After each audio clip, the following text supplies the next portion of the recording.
What's going on, everyone? Welcome back to Fantasy Underground. Even those of you that the YouTube algorithm brought in, even you guys are welcome here too. Hope everybody is good, and we are back for more rookie reviews, where I fake excitement in an intro to get over the awkward piece of booting up the microphone and talking some Overwatch. I'm excited today to be bringing you, enter terrible nickname here, Stone Cold Kilo, player from O2 Blast, hitscan specialist. Today we're going to break down his play, and as one of San Francisco Shock's newest players, what does he bring to the table? Starting with Season 1 Finals, O2 Blast versus Talon. I've taken a ton of clips from this match just because it's a high-level match with a lot of owl-bound players. Kilo, one of many. And this is one of my favorite clips I have of him. I always try to start with the best one to reel you guys in. Kilo is your classic hit scan specialist who is limited on other heroes. We see some insane Ashe play from him here that will rewind. The fun thing about analyzing hit scan play is it speaks for itself. I don't have to sit here and talk too much, but I'll drive the controls, I'll slow things down, and we'll see him get a sick kill on a wall-riding Chorong, who has beat, but that doesn't really do much when you're getting headshot by Kilo. So as he's wall-riding, taken out, you may have seen before that, he also took down Develop with a nice shot. He weakens Hitscan after, honestly, taking some really critical damage. He does a good job of hiding when he needs to get his healing. And probably the best play of all, when I go to 0.25 speed, it still completely blows my mind. He gets one more Tracer kill here. Develop is just on a mission to take down Kilo, and man, is that nasty. I couldn't even do it at 0.25 speed. As soon as he's taken the ticks, he half turns to get the view, and the pulse bomb goes down. I think it does something. Yeah, it kills Vindime, who he gets away from, jumps down to the low ground to avoid the damage.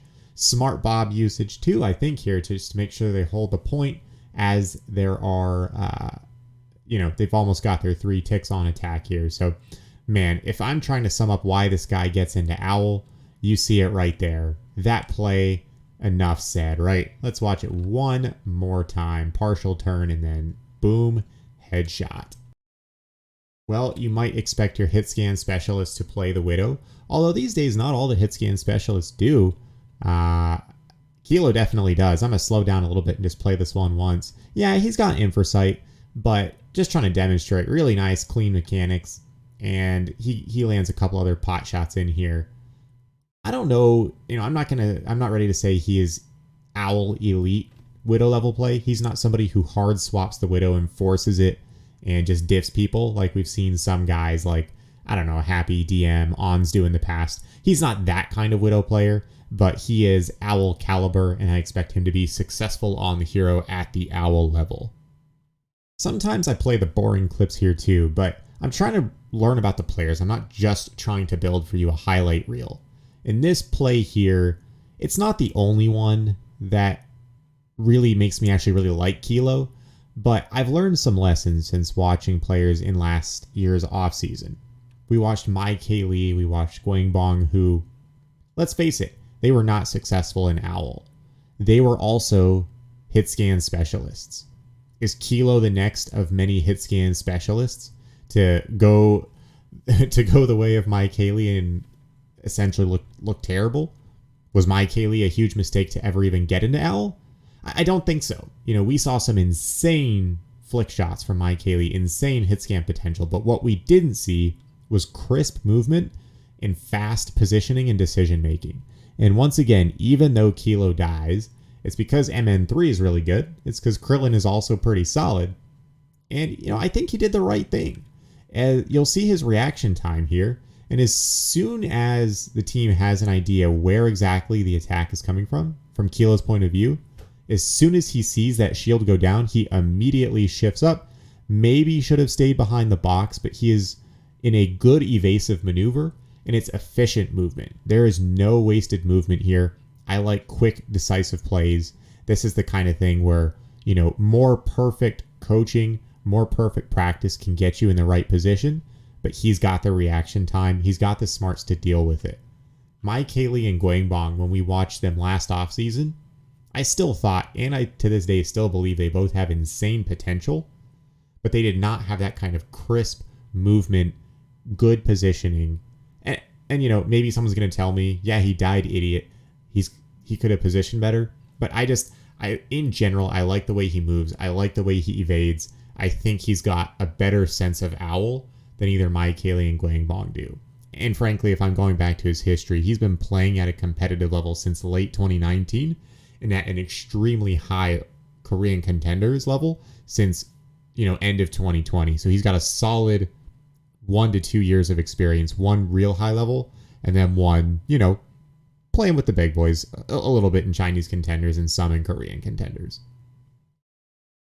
Another day we'll have to go through MN3, but he is also headed to Owl, and he's looked pretty solid. He's also a very good hit scan player, and in this particular case, it's not Kilo straight up winning. They're both zoomed in, and he has the faster reaction time, but he makes the better decisions than MN3 when it comes to dynamite dodging, dynamite usage. And, he flushes him out, gets the positioning, then quickly uses his crosshair. MN3, I think, makes a mistake here throwing dynamite when he peaks a little bit too hard. And Kilo's the kind of guy who's going to make you pay. He 2-taps him, and goodbye, MN3. Goodbye, another Owl caliber player. Kilo's showing off his chops as a solid Ash player once again. The next clip is a Hanzo clip. Unfortunately, I don't have any McCree clips, but he did look solid on the McCree as well. And in this particular match, it's not a key playoff match like the others have been, but he did win MVP playing against Starlight Gaming, I believe this was. SLT, they were formerly Starlight Gaming. It's hard to keep track of all these teams, but just trying to round out and show you Kilo's got the ability to play on any of the hit scan heroes, Widow to Hanzo to McCree to Ash. The only other hero that I ever see him play on when I'm going through and generally watching clips throughout contenders, regular season, playoffs, is the Sombra. And he picked this up in Season 2 of 2021. I like to see the increased hero pool, but he did not look great on Sombra. I don't consider him to be an Owl level Sombra. Maybe, low to average level of play there. Not super excited about that.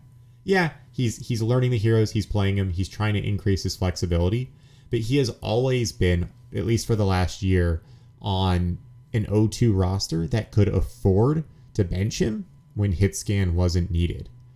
Players like Although played a lot over him, and even in his peak hitscan form, Although still comes in on control maps and plays the Mei and things like that.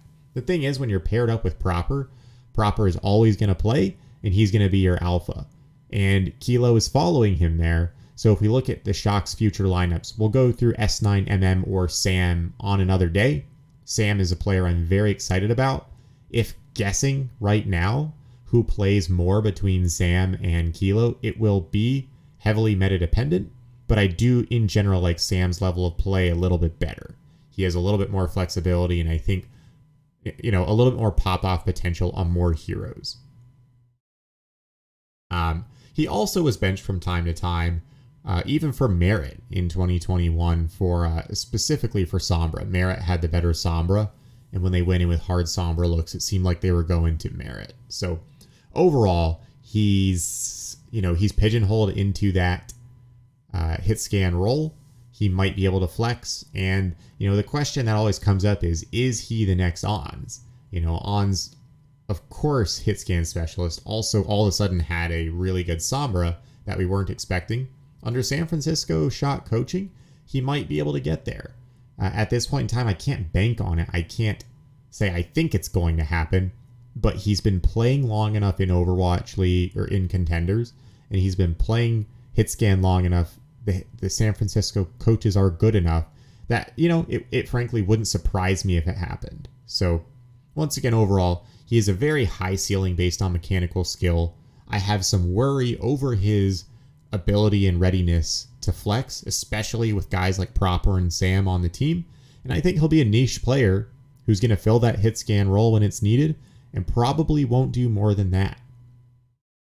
Is he the next Ons? Probably not. I don't see enough raw hit scan insanity to think that that's within the realm of, likely outcomes. Yeah, it's always possible, but Kilo is a very good hit scan player, not an absolutely insane one. I think that about sums up Kilo. I hope you once more enjoy the video.